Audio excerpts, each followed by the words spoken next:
Champions trophy আয়োজনে পাকিস্তানকে যেন দুদণ্ড শান্তি দিচ্ছে না ভারতীয় ক্রিকেট বোর্ড। টুর্নামেন্টকে কেন্দ্র করে সব দলের অধিনায়কদের নিয়ে পাকিস্তানে দুটি অনুষ্ঠান হওয়ার কথা থাকলেও সেখানে ভারতের ক্যাপ্টেন রোহিত শর্মাকে না পাঠানোর কথা জানিয়েছে বিসিসিআই।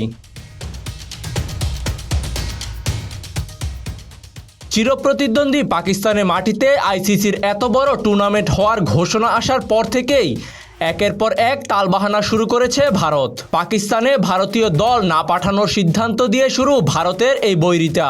এরপর হাইব্রিড মডেলে সেটার সমাধান দেয় আইসিসি। তারপর জার্সি এবং কিটসে আয়োজক দেশের নাম না রাখা নিয়ে নতুন বিতর্কের জন্ম দেয় ইন্ডিয়া। এসবের পর এখন আবার অধিনায়ক না পাঠানোর নতুন বিতর্ক শুরু করল ভারত।